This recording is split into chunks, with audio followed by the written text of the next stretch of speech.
Hey guys, today I'm going to teach you how to prep Pro Tools for a studio session on Bedtracks. So your first priority is to make sure you get your right session parameters. File type isn't that important. WAV or AIFF, they're both pretty much the same. Bit depth, 24-bit has always been the standard for me and probably any studio out there right now. You'd only want to use 32-bit if you want a lot of headroom, and if you have a lot of hardware space. For sample rate, definitely 4:1, unless you've got some really nice gear and you can do 88.2, either one of those for music, 48 for video. So your I/O settings, you're probably going to want to set up I/O settings for every piece of gear you own that you might want to use in a studio session, so you got all the inputs and the outputs named properly. So naming conventions, the professional way to name a Pro Tools session is to include the band name or performer's name and the date. The date is very important so that you can find it later. So band name and date. So first of all, you're going to want to create as many mono tracks as you have inputs, either like the maximum you have on your converters or the maximum you have on your console, either one. Let's say 24 tracks. So start off in the mix window. What you want to do here, make sure you have all of your inputs and outputs set up correctly. Your I/O setup will help with that. If you have it set up correctly, you should just be able to cascade your inputs and cascade your outputs. Option Command. Not going to do that right now. So later on, when you have all your tracks set up, you have all your tracks named and everything's ready to go, you're probably going to have some extra tracks. If you don't, you can just skip this step. But why you create all these tracks in the first place is so that you can easily just hide them and bring them back whenever you want to. Make sure they're always there. So you're going to want to hide and make them inactive, any ones that you're not using.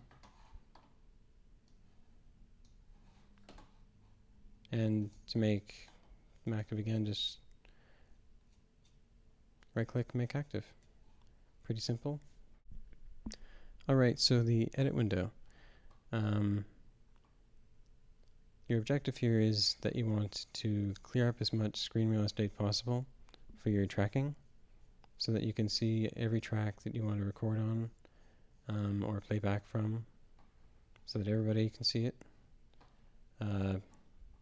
First of all, you got to make your tracks and groups window as small as possible, or just hide it. I prefer to show it because you end up using that. You make sure you're only using the rulers that you're going to be needing. I use the tempo and meter ruler because you need them both to make a click track. You also want to use the marker ruler. Definitely is a must in the studio. You're always going to want to see which take is where. Very important. Also, I prefer not to show anything except for the main interface here in the edit window. I'll go to the mix window if I want to show inserts or I/O, etc. And also over here, you're going to want to hide your region bin, now called the clips bin.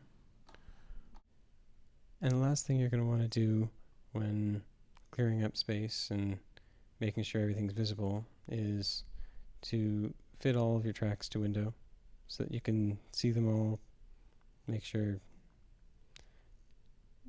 Just make sure everyone can see everything.